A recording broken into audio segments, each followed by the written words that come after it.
नमस्कार, स्वागत है आपका एएनबी न्यूज में। आप देख रहे हैं उत्तराखंड स्पेशल बुलेटिन। आपके साथ मैं हूं सदफ फातिमा। बुलेटिन की शुरुआत करेंगे जहां पौड़ी जिले के कोट ब्लॉक की सतोनसियों पट्टी में आयोजित मनसार मेले में बड़ी संख्या में श्रद्धालु पहुंचे हैं।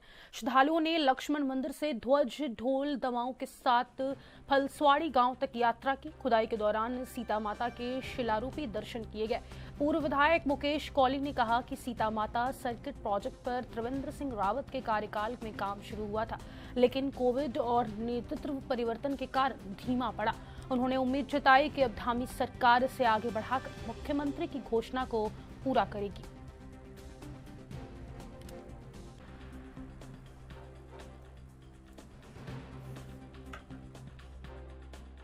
सबसे पहले तो कल उत्तराखंड का जो लोक पर्व था इगास, आप सब पत्रकार बंधुओं की उसकी बहुत बहुत बधाई और शुभकामनाएं हैं।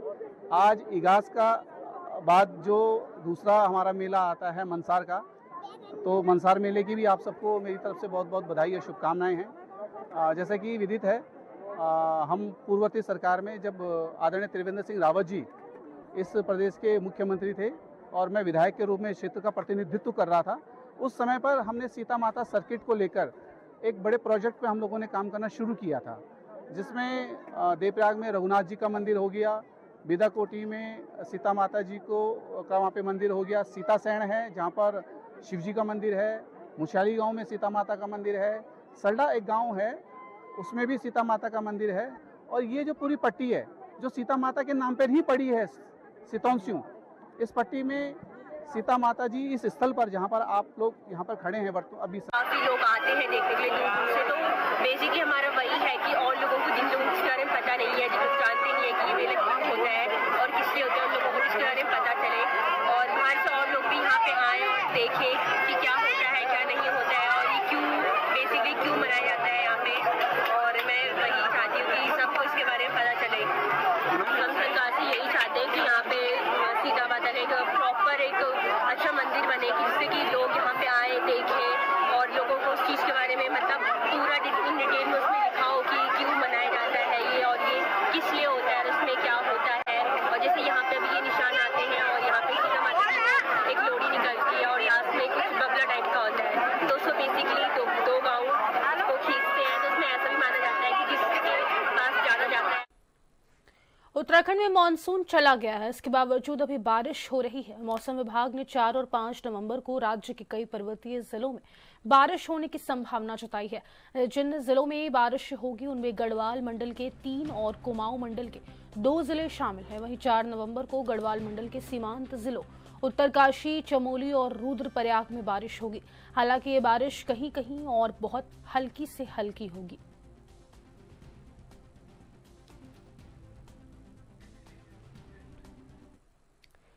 उत्तराखंड विधानसभा परिसर में राष्ट्रपति द्रौपदी मुर्मू का स्वागत राज्यपाल लेफ्टिनेंट जनरल गुरमीत सिंह, मुख्यमंत्री पुष्कर सिंह धामी, विधानसभा अध्यक्ष ऋतु खंडूरी भूषण और नेता प्रतिपक्ष यशपाल आर्य सहित मंत्रीगणों ने किया। यह ऐतिहासिक अवसर राज्य विधानसभा के विशेष सत्र के दौरान हुआ, जहां राष्ट्रपति ने राज्य के विकास और अन्य मुद्दों पर संबोधन दिया। राष्ट्रपति द्रौपदी मुर्मू ने राजपुर रोड स्थित राष्ट्रपति निकेतन में आने वाले आगंतुकों की सुविधा के लिए 9 करोड़ की लागत से तैयार फुट ओवर ब्रिज व घुड़सवारी क्षेत्र का लोकार्पण किया। दोनों परियोजनाओं से राष्ट्रपति निकेतन परिसर में आधुनिकता, सुरक्षा और विरासत का अद्भुत संगम दिखा। राजपुर रोड पर बने 105 फीट लंबे पैदल पुल से राष्ट्रपति निकेतन और राष्ट्रपति उद्यान को जोड़ा गया है।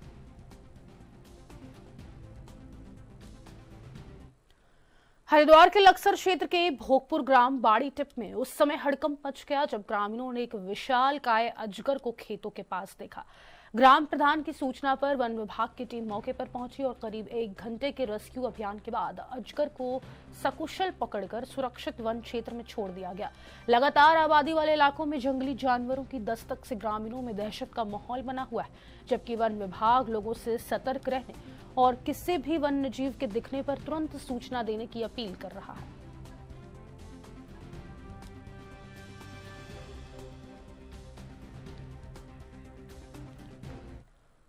ऋषिकेश में हीरालाल रोड स्थित एक कबाड़ी की दुकान में संदिग्ध परिस्थितियों में आग लग गई। आग लगने के दौरान एक युवक जिंदा जल गया, जिसका शव पुलिस ने कब्जे में लेकर एम्स की मोर्चरी में रखवा दिया है। युवक कबाड़ी की दुकान के अंदर कैसे पहुंचा, पुलिस ने इसकी जांच शुरू कर दी। जानकारी के मुताबिक सुबह करीब 3:30 बजे फायर ब्रिगेड की टीम को सूचना मिली कि हीरालाल मार्ग स्थित कबाड़ी की दुकान में आग लग गई है। सूचना मिलते ही फायर ब्रिगेड की टीम मौके पर पहुंची। करीब 2 घंटे की कड़ी मशक्कत के बाद फायर ब्रिगेड की टीम ने आग को बुझाया।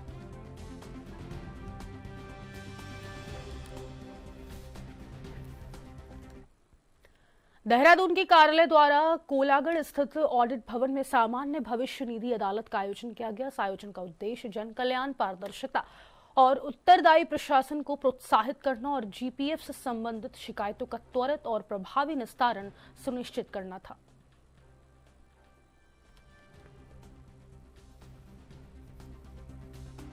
तो जैसे कि इससे पहले जो जीपीएफ अदालत रही थी, हमने रुद्रप्रयाग जिले में 2019 में करवाई थी।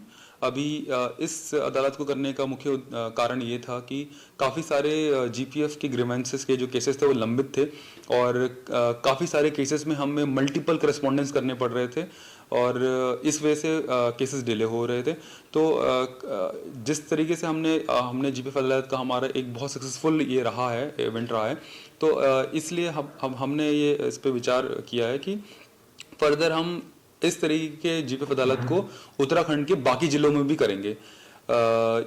देहरादून जिले को चूज करने का कारण ये था कि सबसे ज़्यादा जैसे 45,000 लाइव सब्सक्राइबर हैं पूरे उत्तराखंड राज्य में, उसमें से लगभग 7-8 हज़ार सब्सक्राइबर्स देहरादून जिले के ही हैं। तो इसीलिए हमने पहला जिला देहरादून को चुना। अब हम नेक्स्ट जिले का एक चयन करेंगे जहां पे हम जीपीएफ अदालत को फिर से कंडक्ट करेंगे और वहां भी इस तरह के इशू को सॉल्व करेंगे और जो हमारी लर्निंग्स यहाँ से रही है, जिस तरीके से हमने इश्यूज यहाँ देखे हैं, तो उस पर हम बिल्ड अपॉन करेंगे और उनको और इम्प्रूव करेंगे। आदि कैलाश की पवित्र वादियां रविवार को बम बम भोले और हर हर महादेव के जयकारों से गूंज उठी। मौका था देश की सबसे कठिन पर्वतीय दौड़ों में शामिल हाई एल्टीट्यूड अल्ट्रा मैराथन का, जिसमें 15 से 60 वर्ष की आयु के करीब 780 धावकों ने भाग लिया। 14,000 फीट की ऊंचाई पर यह दौड़ आदि कैलाश से गुंजी तक आयोजित की गई, जिसमें बर्फीले रास्तों और कठिन ट्रेल्स को पार करते हुए प्रतिभागियों ने हौसले और संकल्प की नई मिसाल पेश की। जानकारी के मुताबिक यह आयोजन उत्तराखंड के रजत जयंती वर्ष के अवसर पर किया गया, जिसका उद्देश्य शीतकालीन साहसिक पर्यटन और धार्मिक पर्यटन को प्रोत्साहन देना था। देश के 22 राज्यों से धावकों ने इसमें भाग लिया।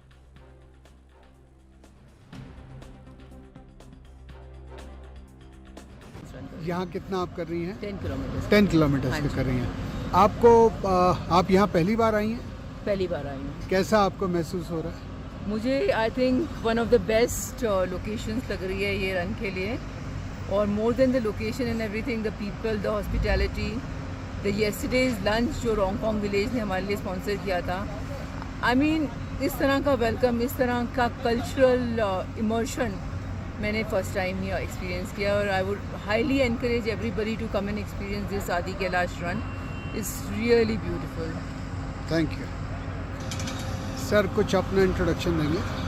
आई एम दिवाकर शर्मा और मैं भोपाल से आया हूँ।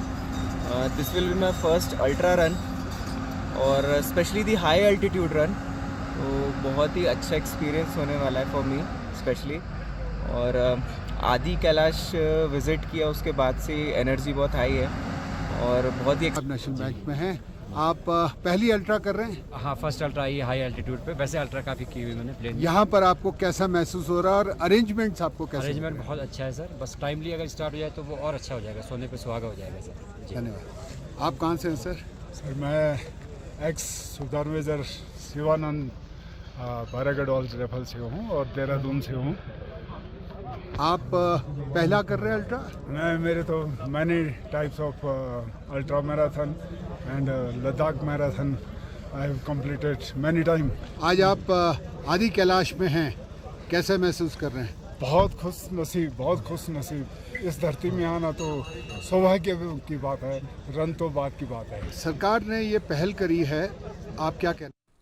पूर्व विधायक राजू भंडारी के हालिया बयानों को लेकर कांग्रेस ने जोरदार पलटवार किया है। कांग्रेस के प्रदेश प्रवक्ता शीशपाल बिष्ट ने कहा कि अब राजू भंडारी को अपने फैसले पर पछतावा हो रहा है। उन्होंने कहा कि भाजपा के झांसे में आकर भंडारी ने न सिर्फ कांग्रेस पार्टी का साथ छोड़ा, बल्कि उसी पार्टी के पीठ में छुरा घोंपा जिसने उन्हें मान सम्मान दिया और विधायक से लेकर मंत्री स्तर तक पहुंचाया। और क्या कुछ कहा, सुनाते हैं आपको।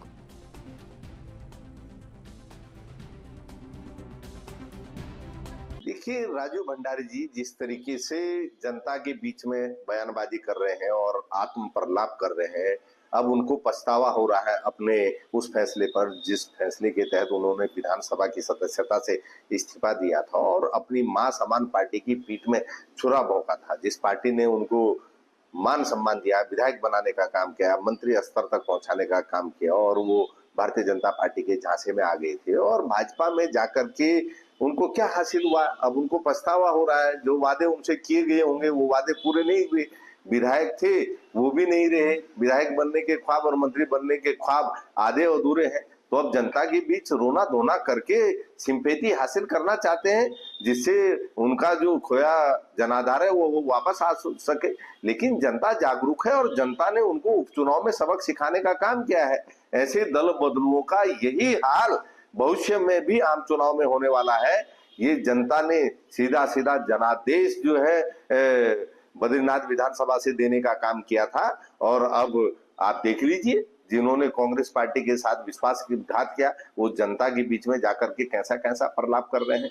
तो ये सभी उन दल बदलों के लिए सबक है जो पार्टी के साथ विश्वासघात करते हैं। वक्त हो गया एक छोटे से ब्रेक का, फौरन लौटेंगे। आप बने रहे एएनबी न्यूज के साथ।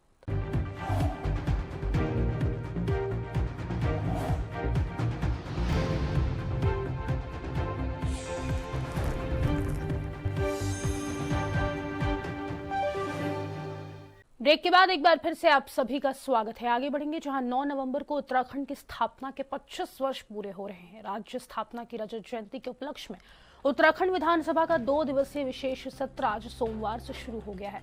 वहीं विधानसभा परिसर में राष्ट्रपति द्रौपदी मुर्मू के आगमन पर राज्यपाल लेफ्टिनेंट जनरल गुरमीत सिंह, मुख्यमंत्री पुष्कर सिंह धामी, विधानसभा अध्यक्ष ऋतु खंडूरी भूषण और नेता प्रतिपक्ष यशपाल आर्य और मंत्रीगणों ने उनका स्वागत किया।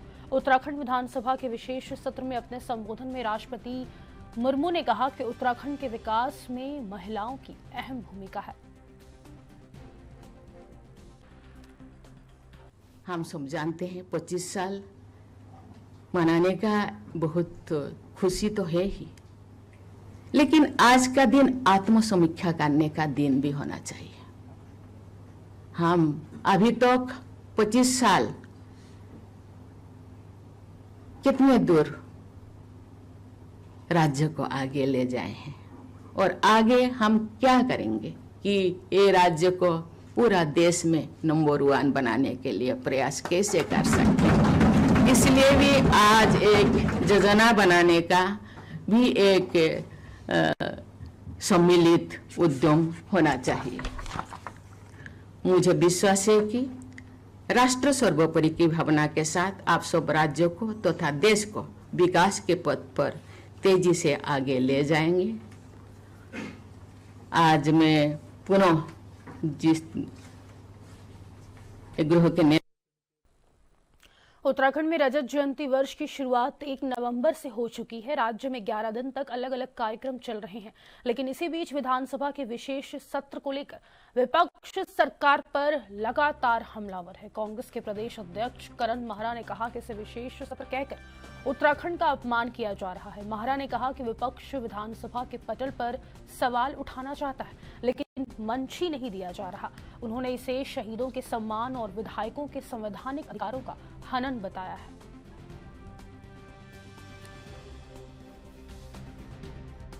मांगते हुए मैं इतना ही कहना चाहूंगा, ये विशेष सत्र नहीं है, ये उत्तराखंड का अपमान किया जा रहा है।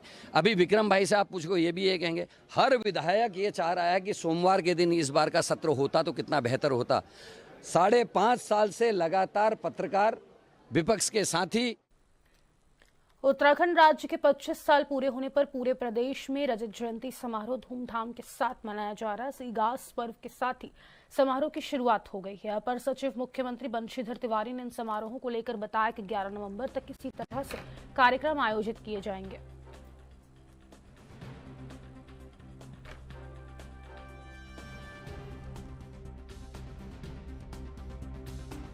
इसमें 3 और 4 तारीख को हमें राष्ट्रपति महोदय का आगमन भी है। 3 तारीख को विधानसभा को भी संबोधित करेंगे। 9 तारीख को माननीय प्रधानमंत्री जी का आगमन है। अन्य विशिष्ट जन भी इसमें आमंत्रित किए जा रहे हैं। विधानसभा का विशेष सत्र को लेकर सुरक्षा के पुख्ता इंतजाम भी किए गए हैं, जिसमें उत्तराखंड के विकास को लेकर रोड मैप तैयार किया जाएगा। वहीं आईजी नीलेश आनंद भरने का कहना है कि राष्ट्रपति के आगमन को लेकर सुरक्षा के पुख्ता इंतजाम हुए। खासतौर से उत्तराखंड विधानसभा सत्र के दौरान 200 से अधिक पुलिस जवानों को तैनात किया जाएगा।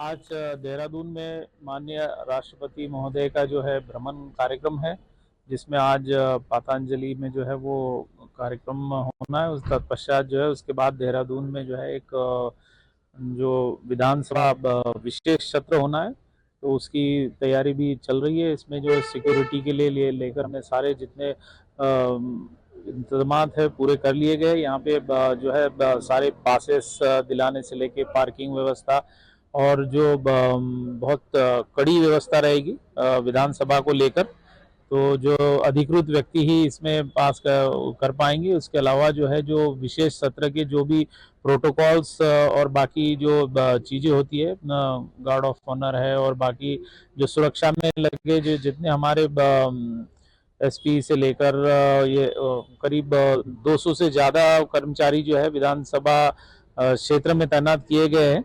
इसके अलावा राष्ट्रपति निकेतन वहाँ बड़ा कार्यक्रम होना है, तो ये यहाँ के मुख्य कार्यक्रम है जिसकी तैयारी जो है अभी चल रही है। राजकीय शिक्षक संघ उत्तराखंड ने अपने 3 सूत्रीय मांगों के साथ 1 नवंबर को शिक्षा मंत्री के आवास का घेराव करने का ऐलान किया था। 18 अगस्त 2025 से आंदोलनरत शिक्षकों के आंदोलन को देखते हुए आनन फानन में सरकार ने मांगों पर सहमति जताते हुए राजकीय शिक्षक संघ को पत्र जारी किया, जिसके बाद फिलहाल राजकीय शिक्षक संघ ने अपने आंदोलन को स्थगित करने का काम किया है। राजकीय शिक्षक संघ के अध्यक्ष राम सिंह चौहान का कहना है कि तमाम शिक्षक लंबे समय से जायज मांगों को लेकर आंदोलन कर रहे हैं, लेकिन उन्हें केवल आश्वासन दिया जा रहा है।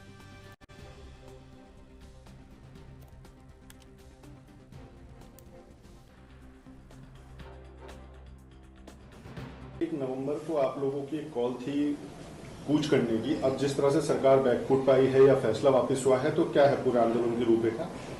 फिलहाल हमने तो मना कर दिया था, हमारा जो कार्यक्रम था वो यथावत था, लेकिन अभी हमारे जो निदेशक जी हैं डॉक्टर मुकुल सरी जी, उन्होंने माननीय मंत्री ऑन बिहाफ माननीय मंत्री शिक्षा जी डॉक्टर धन सिंह रावत जी के उस पर हमें एक पत्र जारी किया है कि जो 3 बातों को लेकर संगठन आंदोलनरत था, उन तीनों बातों का संज्ञान ले लिया गया है, जिसमें जो पहले हमारी थी कि सीधी भर्ती निरस्त कर दी जाए।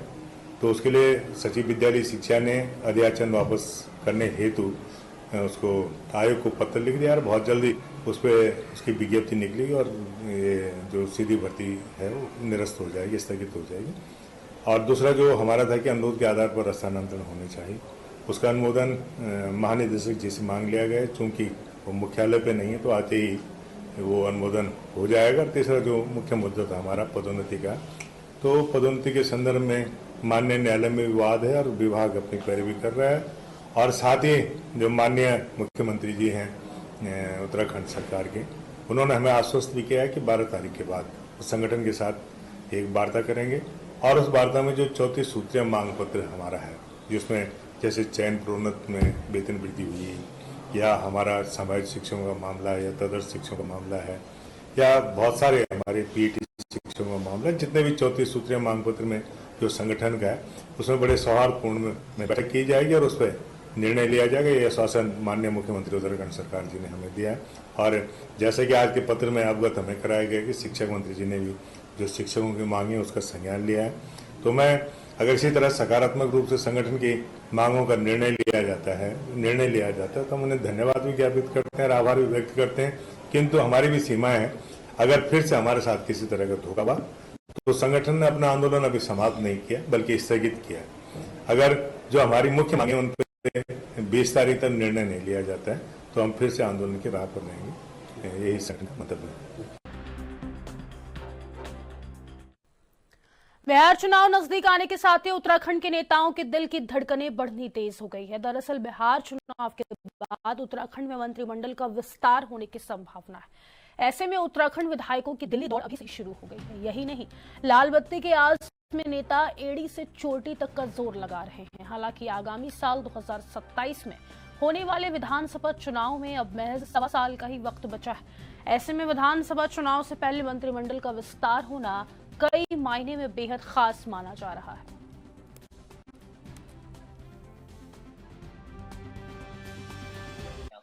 बिहार चुनाव का उत्तराखंड के मंत्रिमंडल विस्तार से कोई लेना देना नहीं है। वो तो आपको जो केंद्रीय नेतृत्व तो बोलेगा अपना धामी जी को, उस दिन वो कर देंगे। जिस दिन भी बोलेंगे उस दिन वो कर देंगे। मुझे लगता नहीं कि इतनी जल्दी अभी मंत्रिमंडल का विस्तार हो रहा है। और भाई इतनी सीटें खाली है, मंत्रिमंडल में खाली हैं, संभावनाएं तो बनी रहती हैं, तो इसलिए क्यों नहीं, कौन विधायक नहीं चाहेगा वो मंत्री बनेगा। भाई राज करने के लिए तो लोग राजनीति में आते हैं ना, सत्ता की मलाई चाटने के लिए तो लोग आते हैं, जन सेवा करने के लिए तो नहीं आते हैं। और जब तक मंत्रिमंडल का विस्तार नहीं होगा तब तक ये केवल ये अटकलें भी चलती रहेंगी और सत्ता के बारे में भी चलता रहेगा कि भाई सरकार रहेगी या जाएगी, तब तक वो अटकलें भी चलती रहेंगी। इसलिए अगर हो जाए तो अच्छी बात है, मंत्रिमंडल का विस्तार हो जाए तो अटकलें कम से कम समाप्त हो जाएंगी। जो इनकी धड़कनें हैं, जो चाहते हैं कि हम मंत्रिमंडल में आ जाएं, तो उनका भी गलतफहमी या खुशफहमी दूर हो जाएगी। लेकिन सबसे महत्वपूर्ण बात यह है कि जो सरकार के स्थायित्व के बारे में, स्थिरता के बारे में जो चर्चाएं होती हैं, जो अटकलें रहती हैं, उन पर विराम लग जाएगा। और इसी वजह से कुछ एक कारण भी है कि कहते हैं ना, बंद है मुट्ठी तो लाके, खुल गई तो खाके। इतने मंत्रिमंडल इसलिए भी कई बार रखा जाता है कि ताकि ज्यादा से ज्यादा लोगों को अपने साथ जोड़ के रखा जाए और उनको लालसा रहेगी, वो करेंगे। मुख्यमंत्री की या प्रदेश अध्यक्ष या संगठन के साथ बहुत ज्यादा एक्टिवली काम करेंगे उस लालच में कि ताकि हमारा मौका मिल जाए। वही लाल बत्ती वालों का भी है, इसीलिए रहता है हो सकता है मेरे को लाल बत्ती मिल जाए, मंत्रिमंडल कुछ नहीं, मंत्री नहीं तो मंत्री जैसे क्या कहते हैं रौब दौब तो हो जाए, है ना। इसलिए लोग कहते हैं उनको तब भी मुट्ठी बंद रखी जाती है। और ये है कि कई बार चुनाव के थोड़े दिन पहले करते हैं, तब तक रोक के रखते हैं, मंत्रिमंडल का विस्तार भी रोकते हैं। देखो इतने दिन हो गए, तब तक नहीं कि आखिरी वक्त पर हो सकता हो। या भाई अच्छी बात है, अगर मंत्रिमंडल का विस्तार होता है तो ये समझिए कि धामी जी का कोई संकट नहीं है उन पर, ये तब माना जाएगा। मंत्री अगर 2 दिन के लिए भी हो ना तो पूर्व मंत्री हो जाते हैं ना। कुछ लोगों को नहीं होता है पूर्व राज्य मंत्री, जब वो राज्य मंत्री होते ही नहीं है, वैसे वो फर्जी राज्य मंत्री होते हैं, लेकिन अपने नेम प्लेट पर राज्य मंत्री सदा के लिए हो गए हैं, पूर्व राज्य मंत्री, है ना। अपने वो राज्य मंत्री ही लिखते हैं, वो दर्जाधारी नहीं लिखते हैं। तो यही है, 2 दिन का रुतुआ यार, 1 दिन की बिस्ती की तानाशाही, आप समझते हैं। बिस्ती को 1 दिन की मिली थी तो उसने सारा कितना बदल दिया था, चमड़े के सिक्के चला दिए थे। इसी तरह ये चाहे 10 दिन के हो, 5 दिन को, अगर मंत्री आप बन गए, उसी में कई बार तो ऐसे उनको लगता है कि कितना शोषण किया जाए, कितना लाभ उठाया जाए, इसलिए करते हैं लोग। ये है पहली बात तो ये है कि सरकार का कामकाज ठीक प्रकार से चल रहा है और पिछले लगभग 4 साल होने को है, थोड़े 4 साल हो गए हैं, तो हम लोगों ने इसी मंत्रिमंडल के रहते हुए, इसी टीम के रहते हुए बहुत बड़े बड़े निर्णय इस प्रदेश के अंदर लिया, उसको इम्प्लीमेंट किया है। तो सरकार के कामकाज पर इसका कोई असर है ऐसा मुझे दिखाई नहीं पड़ता है। काम ठीक चल रहा है और उसके बाद तमाम चुनाव हमने लड़े हैं, जो परिणाम भी ठीक आए हैं। ये समझा जा सकता है कि बहुत ज़्यादा इसकी आवश्यकता मुझे दिखाई नहीं पड़ती, जैसा चल रहा है वो भी चलाया जा सकता है। नंबर 1। नंबर 2, जो लोग इसके लिए हाथ पांव मार रहे हैं, अब इसका ये सवाल तो उन्हीं से किया जाना चाहिए कि आखिर वो क्यों हाथ पांव मार रहे हैं, तो इसमें क्या दिखाई पड़ रहा है, इसका जवाब वही लोग बेहतर दे सकते हैं। लॉलीपॉप देते हैं, पहले बोला कि नए साल में होगा, फिर बोला होली तक होगा, फिर बोला होली के बाद ईद तक होगा, फिर बोला मीठी ईद तक होगा, फिर बोला बकरा ईद तक होगा, फिर बोला दशहरे तक होगा, फिर बोला दिवाली तक होगा, अब बोल रहे हैं 2026 में नए साल में होगा। तो ऐसे चलता जा रहा है मंत्रिमंडल का विस्तार। लॉलीपॉप और टॉफी देकर के विधायकों को थामा हुआ है, पूरे प्रदेश के अंदर भारी असंतोष भारतीय जनता पार्टी के विधायकों में है। सरकार काम नहीं कर पा रही है, सरकार पॉलिसी पैरालिसिस जिसको कहते हैं लकवाग्रस्त हो रखी है। पूरे प्रदेश के अंदर जनता त्राहिमाम कर रही है, ये आपको पता है। अब तो जनता की नजर में तो नहीं है, बीजेपी के विधायकों को तो चाहिए भाई भागते चोर की लपोट अच्छी, लेकिन जनता की नजर में नहीं है। जनता तो कह रही 2027 में राम राम बहुत हो गया, राम राम की लूट थी, जितना लूट लिया, अब आपको लूटने नहीं देंगे। जनता तो इनकी विदाई तय करेगी। फिलहाल के लिए इस बुलेटिन में बस इतना ही। मुझे दीजिए इजाजत। नमस्कार।